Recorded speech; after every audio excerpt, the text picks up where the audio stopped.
अजीज़ुर रहमान अदालत पेश हुए तो उनके चेहरे पर नदामत थी और वो शर्मिंदा नज़र आ रहे थे। मुफ्ती अजीज़ुर रहमान ने एतराफ़ जुर्म कर लिया है, यानी साबिर शाह ने FIR दर्ज करवाई, लेकिन उसके बाद से वो लापता है, मंजर आम से बिल्कुल गायब है। लेकिन आज हम जिस स्टोरी पर बात करने जा रहे हैं उस स्टोरी का ताल्लुक़ है मदरसे के तालिब इल्म से ज़्यादती का जो मुकदमा था जिसमें मुफ्ती अजीज़ुर रहमान को गिरफ़्तार किया गया था। उस मुकदमे के हवाले से कई अहम इंकशाफ़ात सामने आए हैं और मुफ्ती अजीज़ुर रहमान की जानिब से भी कई इसमें इंकशाफ़ात किए गए हैं।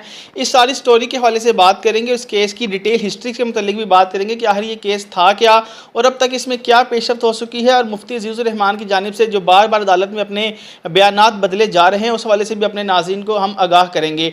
सबसे पहले जब मुफ्ती अजीज़ुर रहमान को गिरफ़्तार किया गया तो पुलिस की जानिब से एक बयान जारी किया गया कि मुफ्ती अजीज़ुर रहमान ने इतराफ़ जुर्म कर लिया है और मदरसे के तालिब इल्म से बदफेली की है।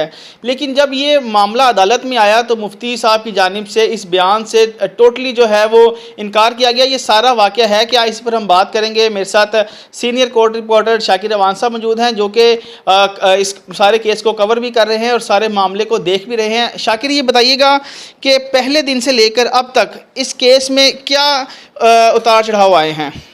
शुक्रिया वकास।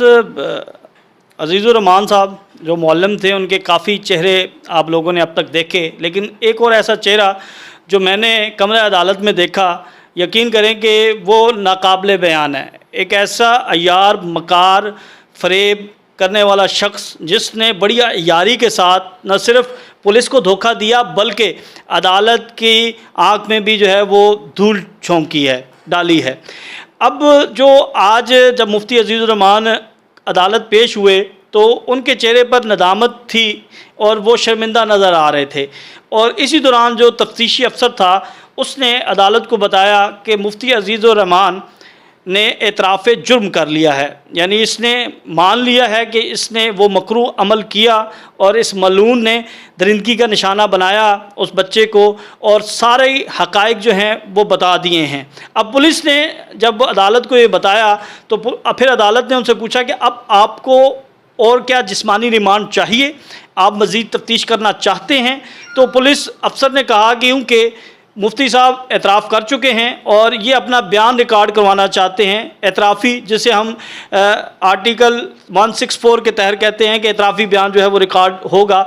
तो अदालत से उन्होंने ये इस्तदा की कि मुफ्ती साहब का मज़ीद जिस्मानी रिमांड नहीं चाहिए, तो अब इन्हें जुडिशल जेल पर भेज दिया जाए ताकि अगली कार्रवाई शुरू की जाए और इन्हें मजिस्ट्रेट के पास ले जाकर इनका जो है वो बयान रिकॉर्ड करवाया जाए। अदालत ने क्योंकि सारी रिपोर्ट देखी तो अदालत ने कहा कि ठीक है जी, इन्हें जुडिशल कर देते हैं और आप ले जाएं। पुलिस जो है वो उनको लेकर चली गई।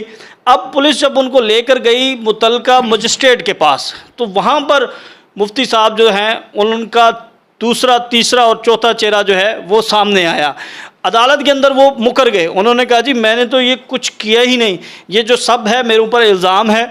इसके पीछे जो जिस मदरसे में वो पढ़ा रहे थे वो इंतज़ामिया मुलव्विस है। वो ये कहते हैं कि वो इंतज़ामिया उनको निकालना चाहती थी, तो इसलिए उनके ऊपर इतना संगीन इल्ज़ाम लगाया उनका। फिर उन्होंने कहा कि पुलिस जो है वो ज़बरदस्ती इनसे जो है वो एतराफ़ करवाना चाह रही है, पुलिस के ऊपर सियासी दबाव है जिसकी वजह से पुलिस जो है वो उनको मजबूर कर रही है कि वो एतराफ़ कर लें। तो उन्होंने कहा मैंने तो ऐसा कुछ नहीं किया, तो मेरे ऊपर जो इल्ज़ामात है वो बेबुनियाद है। तो ये बड़ी हैरानकुन सूरत हाल थी हमारे लिए भी। यानी आप ये कह रहे हैं कि पहले मुफ्ती साहब ने इकरार किया, लेकिन जब और अदालत के सामने बात करने की बात आई तो मुफ्ती साहब अपने बयान से मुकर गए। बिल्कुल आपने दुरुस्त कहा वकास। इसमें एक जो कानूनी पॉइंट मैं नाज़रीन को बता दूँ कि वो इस अय्यारी का मकसद क्या था। मकसद ये था कि अगर मुफ्ती साहब कहते हैं कि नहीं ये मैंने अमल नहीं किया, मैंने ये जुर्म नहीं किया, मैं इस गुनाह में मुलव्विस नहीं हूँ, तो फिर पुलिस को मज़ीद रिमांड मिलना था। यानी मुफ्ती अजीज़ुर रहमान मज़ीद तकरीबन 6 से 7 दिन जो है वो पुलिस के पास रह सकते थे। तो उन्होंने क्या किया कि पुलिस के सामने ये कह दिया कि जी बिल्कुल मैंने किया है, और पुलिस ने क्या किया, ठीक है अब इसने एतराफ़ कर लिया है, मज़ीद शवाहिद इकट्ठे करने की ज़रूरत नहीं है, तो उन्होंने अदालत को कह दिया। अब वो अदालत ने जुडिशल किया। एक उन्होंने अपना टारगेट अचीव कर लिया जुडिशल होने का। उसके बाद दूसरी जब बात आई कि आप बयान रिकॉर्ड करवाएं तो वहाँ पर मुकर गए। अब जो कानूनी तौर पर केस है वो कमज़ोर हो जाएगा। मुफ्ती अजीज़ुर रहमान को इसका फ़ायदा होगा क्योंकि शवाहिद पुलिस इकट्ठी नहीं कर सकी। अब दोबारा जिस्मानी रिमांड हो नहीं सकता। अब दोबारा जो है वो उनको गिरफ़्तार करना मकसूद होगा, उसके लिए एक अलहदा FIR की ज़रूरत होगी। तहम मुफ्ती अजीज़ुर रहमान जो है वो अपनी अयारी मकारी में कामयाब हुआ है और इसने पहला पैंतरा जो अपना दिखाया है, तो उससे ये नज़र आ रहा है कि ये बहुत ही अय्यार शख्स है और इसने पूरी प्लानिंग की हुई है कि किस तरह इसने इससे बचना है। अच्छा शाकिर, ये बताइएगा कि आपने इस सारे केस को कवर किया है। इस केस में मुफ्ती साहब के साथ उनके 2 बेटों को भी गिरफ्तार किया गया था और 3 उनके बेटों ने अदालत से ज़मानतें भी करवा रखी थी। तो वो केस किस तरफ जाता दिखाई दे रहा है? देखिए, उनके ऊपर जो थे इल्ज़ामात संगीन तो नहीं थे, उनके ऊपर धमकाने के इल्ज़ामात थे और इसके साथ साथ उनके जो 3 बेटे थे वो पहले ही कबल गिरफ्तारी दरख्वास्त ज़मानत ले चुके थे।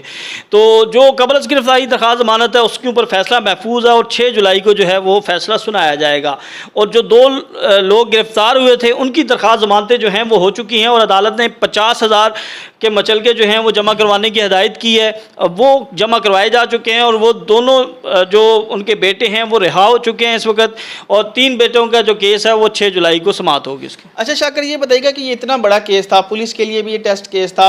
सोशल मीडिया पर जब वीडियोस वायरल होना शुरू हुई तो जो IG से लेकर CCPO से लेकर जितने भी आला अफसरान थे सब इस केस में इन्वॉल्व हुए और बिलहर मुफ्ती साहब को गिरफ्तार भी किया गया। लेकिन अब जब बात आई है एविडेंस इकट्ठा करने की, तो पुलिस, क्या आप समझते हैं कि पुलिस को धोखा देने में कामयाब हुए हैं मुफ्ती साहब और पुलिस की नालायकी भी इसमें सामने आई है?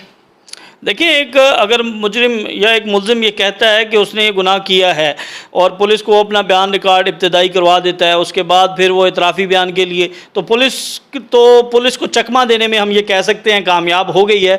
ताहम देखना ही होगा कि इन 2 जिस्मानी रिमांड के दौरान पुलिस ने एविडेंस जो हैं वो कितने इकट्ठे किए, ख़ासतौर पर जो मेडिकल रिपोर्ट का हुक्म दिया था और DNA।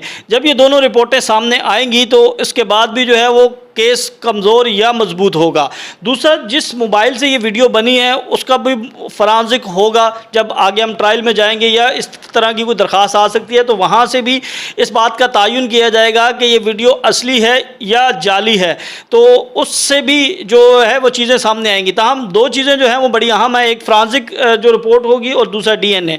अगर ये दोनों में साबित हो जाता है कि ये शख्स जो है वो इस गुनाह में मुलव्विस है, मुर्तकिब पाया गया, तो फिर ये जो है वो कानून की गिरफ्त से नहीं बच सकता। अच्छा शाकिर, ये बताइएगा कि इस केस का जो एक और अहम पहलू है वो इस केस का मुद्दई है जिसका नाम है साबिर शाह। साबिर शाह ने FIR दर्ज करवाई लेकिन उसके बाद से वो लापता है, मंजर आम से बिल्कुल गायब है। 2 चीज़ें हैं, अगर इसमें मुद्दई जो है वो अब सामने नहीं आता तो क्या इस तरह के केसेस को रियासत खुद टेकअप कर सकती है या फिर इस केस में जैसे कि हमने माजी में देखा कि अक्सर सुलह भी हो सकती है, क्या इसके भी चांसेस हैं? देखिए, दोनों चीज़ें जो हैं वो उनसे इनकार नहीं किया जा सकता। एक तो पुलिस जब बार बार बयान आए टेस्ट केस के ऊपर इसे ले रहे हैं तो इसके ऊपर प्रोसिक्यूशन रियासत जो है वो ले सकती है ज़िम्मेदारी, लेकिन देखना ये होगा कि जो मुद्दई है वो इस वक्त कहाँ पर है। बिल्कुल आपने कहा कि वो मंजर आम से गायब है, उसे अभी जो है वो ख़दशा है कि उसको जान से ना मार दिया जाए। उसे जो धमकियाँ मिली पुलिस उसे प्रोटेक्शन भी दे रही होगी। तो अब जब ट्रायल का आगाज़ होगा तो काफ़ी चीज़ें जो हैं वो सामने आएंगी। इस मुकदमे में देखेगी कि कितने लोगों को गवाह बनाया है, वो गवाह जो हैं वो बड़ा अहम किरदार अदा करेंगे ट्रायल में। तो क्योंकि पुलिस और जो हमारे रियासती इदारे हैं वो इस केस को टेस्ट केस के ऊपर तौर पर ले रहे हैं और अगर ऐसे मुल्ज़िमों को कैफ़े किरदार तक ना पहुँचाया गया और इनको निशान इबरत ना बनाया गया तो ये फिर वाक़यात बढ़ेंगे। तो ज़रूरी ये है कि ऐसे जितने भी केसेस हैं उनको जो है वो टेस्ट केस के तौर पर लेना चाहिए और ऐसे तमाम मुल्ज़िमों को निशान इबरत बनाने के लिए सख्त से सख्त सज़ा दी जाए। और इसमें जो प्रोसिक्यूशन का किरदार है वो बड़ा अहम होगा। वो हम आने वाले दिनों में देखेंगे कि किस तरह जो है वो प्रोसिक्यूशन इस केस को लेके चलती है। ताहम अभी मुफ्ती जो हैं वो जुडिशल हो चुके हैं और अब 1-2 दिनों में उनकी दरख्वास्त ज़मानत भी फाइल हो जाएगी। तो मुझे ऐसा लग रहा है कि जैसे आने वाले कुछ दिनों में वो रिहा भी हो जाएंगे। ठीक है शाकिर, बहुत शुक्रिया। मुस्तकबिल में भी हम आपसे इस केस के मतलब मज़ीद जो तफसीलात हैं वो लेते रहेंगे, क्योंकि बड़ी गहरी नज़र है आपकी इस केस पर। तो नाज़रीन, अभी तक की इतलात यही है कि मुफ्ती अजीज़ुर रहमान जुडिशल रिमांड पर जेल जा चुके हैं और अनकरीब जो है वो अपनी ज़मानत भी दायर करने जा रहे हैं। तो देखना होगा कि क्या उन्हें अदालत से रिलीफ मिलता है या फिर ये केस अभी इसको, जैसे शाकिर भी बात कर रहे थे, कि इसको टेस्ट केस के तौर पर लिया जाएगा और इसको जो है वो निशान इबरत बनाया जाएगा। मज़ीद हम अपने आने वाली वीडियोज़ में आपको इस केस के मतलब बताएंगे। अब तक